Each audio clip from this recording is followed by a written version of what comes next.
আসসালামু আলাইকুম। গতকালকে আমি একটা ভিডিও আপলোড দিয়েছিলাম কুয়েট অ্যাডমিশন টেস্ট 2024-25 সেশনে। তো কালকের আমার ভিডিও আপলোড দেওয়ার পর আজকে অর্থাৎ 24 নভেম্বর রাত 12টার পরে কুয়েট তাদের একটা আপডেটেড নোটিশ দিয়েছে। সেই আপডেটেড নোটিশের মধ্যে ছিল জাস্ট মার্ক ডিস্ট্রিবিউশনের যেই টার্মটা ছিল জাস্ট ওইটা একটু চেঞ্জ করছে। তো আমি একটু ওই জিনিসটা এক্সপ্লেন করে দেবো। তো এইটা ছিল গতকালকের যে মার্ক ডিস্ট্রিবিউশনের প্যাটার্নটা, অর্থাৎ আমাদের ফার্স্ট টাইমে যেই অ্যাডমিশন সার্কুলারটা দিয়েছিল ঠিক সেই মার্ক ডিস্ট্রিবিউশনের প্যাটার্ন। এবং আজকে আমি দেখাবো যে নতুন যেই সার্কুলারটা আসলো তো সেইখানে কি চেঞ্জ করলো। তো আমরা সিকের ওয়েটে আগে যে পরীক্ষা দিয়েছিলাম, তো সিকের ওয়েটে কিন্তু 100টা এমসিকিউ ছিল।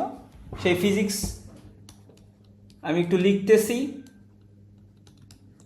ফিজিক্সে ছিল কটা? ফিজিক্সে ছিল আমার 25টা এমসিকিউ।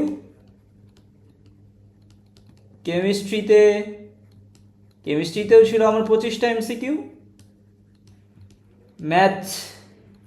ম্যাথেও ছিল 25টা।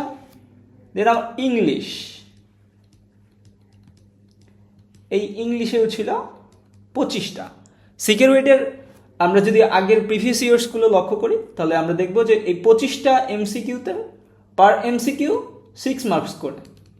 তো এইখানে 150 আসে।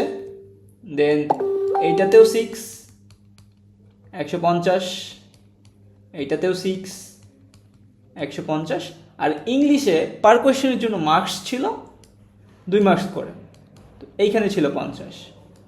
তো এই ছিল আমাদের এই টোটাল মার্কসটা। টোটাল মার্কস আমাদের যে নতুন সার্কুলারটা দিল সেই নতুন সার্কুলার টোটাল মার্কস কিন্তু ঠিকই আছে, 500 মার্কস, এবং টাইমও আমাদের ঠিক আছে।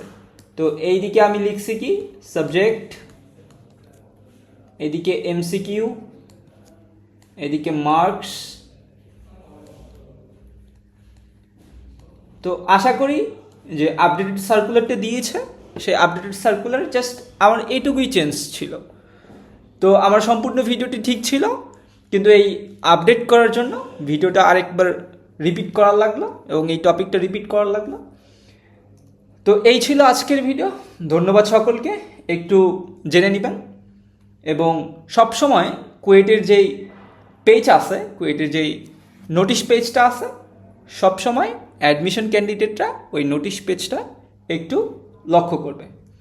তো ধন্যবাদ সকলকে এতক্ষণ থেকে আমার সাথে যুক্ত থাকার জন্য। আল্লাহ হাফেজ।